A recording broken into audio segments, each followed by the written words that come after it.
Give him to eat the macaroni. How much here, Munka? What's going on? I'm coming there.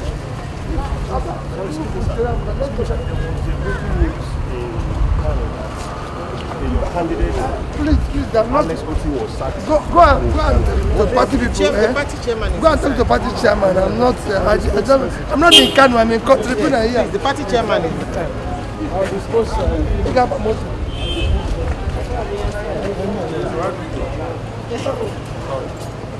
Buy motor from everybody. No, okay. Okay. Don't open that. I've never seen you. Never, not at all, sir. Okay, sorry.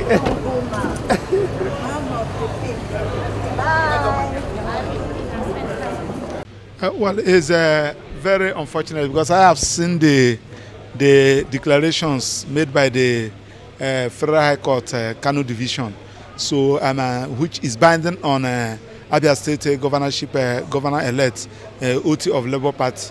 So the question there is that because there is a practice direction in place by the CJ Federal High Court. In fact, they don't even accept any matter that has to do with any other place in FCT. Not talk about a matter that happened in Kano, in Abia State, and they are giving a judgment in Kano. So I don't know. And moreover, the person in question, Otti, is not a party to the suit. So I don't know how the court managed to assume jurisdiction. Even when you assume jurisdiction, you did not ask yourself question.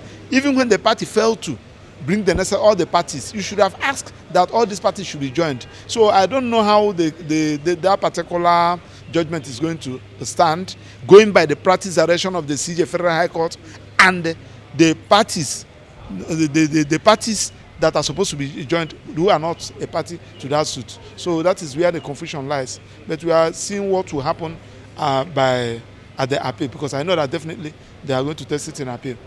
No, now on the issue of whether this particular judgment will affect the swearing in of Otti, the answer is no, because one, once you are been declared 1/3, and once you are be declared elected by the INEC, then the next thing that follows is certificate of return. And once you have that certificate of return, you are expected to be sworn in. Now they are expected to go and get a court order to asking court to nullify that certificate of return and stop the CJ of Abia State from swearing in Otti. That is the next hurdle. But this particular judgment in its face cannot stop them from swearing in the governorship elect Otti. That is simple the position.